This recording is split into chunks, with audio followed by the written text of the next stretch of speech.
save children from being wrongfully taken by zealous leftist social workers. Baby, they're coming to television, into your home. They get $8,000 for every head they take from families. $8,000 federal dollars. Jared, let's go to the latest nonsense. Okay, Drag Queen Story Hour. All right, Drag Queen Story Hour coming into homes on PBS on Let's Learn TV, folks. Let's Learn TV series. Parents need to be aware of Drag Queen Story Hour is returning, and this time it's not just the local libraries. No.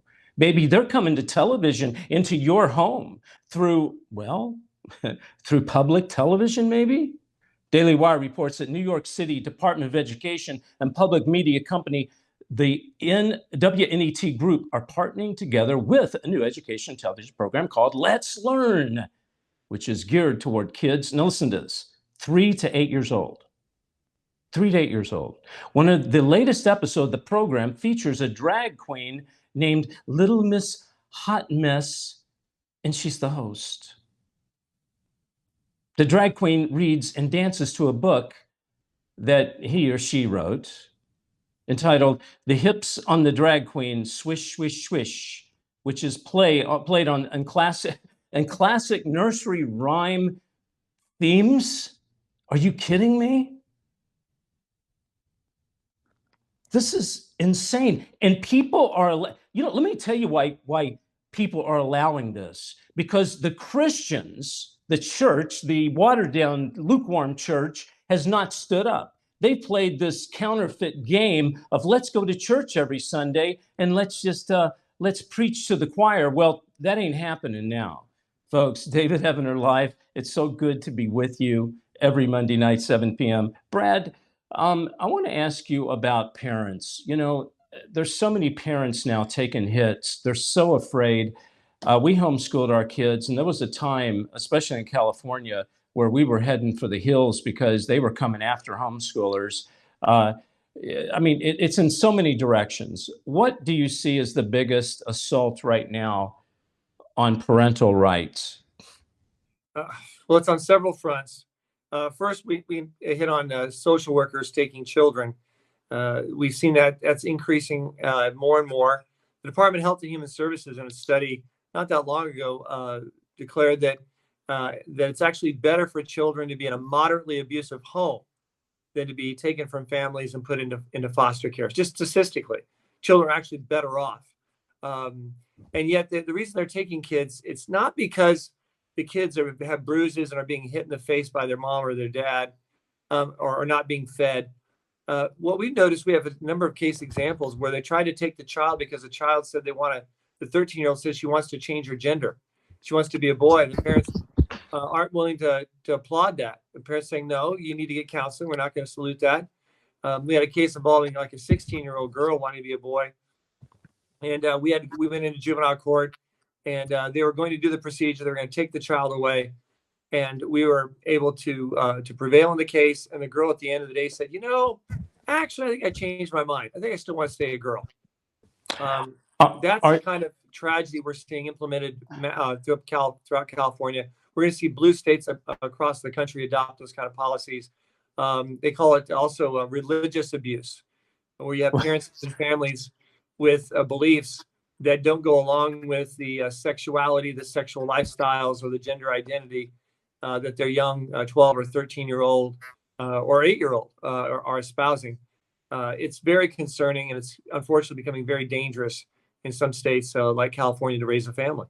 So let's walk through a scenario. A child, I don't know, let's say she's 11 years old, and she's not getting along with her parents. And Brad, you probably have children. I have children.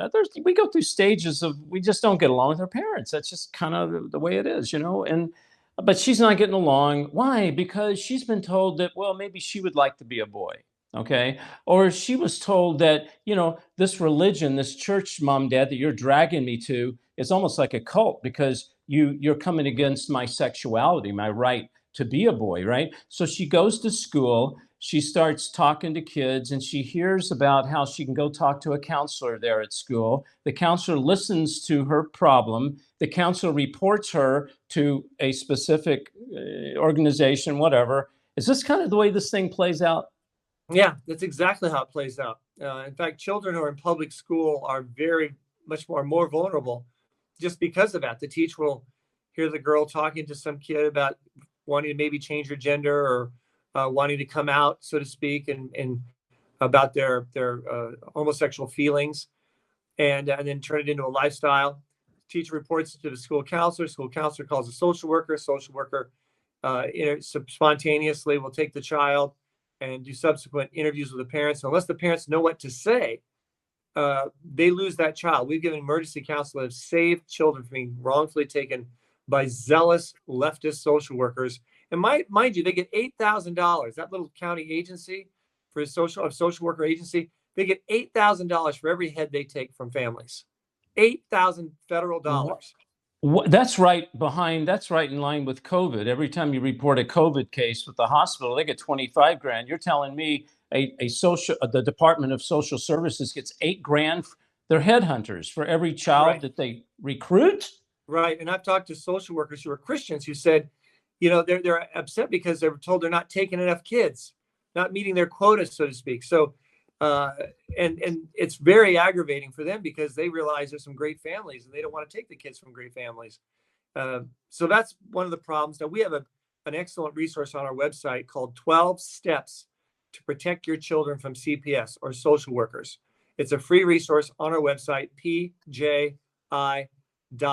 Just click parents, and there you can, it'll be there as one of the listed resources under that section. In these last days, there will be perilous times.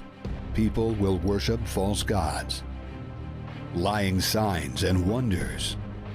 Bibles will be taken out of schools. As the Antichrist arises, Christians will be persecuted. But now, God's people have awakened. David Heavener Investigates is proud to bring you End Times Investigations, a new DVD series containing over 8 hours of interviews, commentaries, and teaching on Illuminati and the New World Order, Satanism, miracles and healings, the Antichrist, and one world religion. David interviews some of the top experts in their field. Hi, I'm David Heavener, and I'm proud to bring you this brand new DVD collection, End Times Investigations. David reveals how the media is working hand in hand with the Antichrist system. Order now and receive this special DVD collection. Equip yourself and your family. Text BONUS to 41444 or davidheavener.tv/order. Call toll-free 844-806-0006. Text BONUS to 41444 or davidheavener.tv/order. Call toll-free 844-806-0006.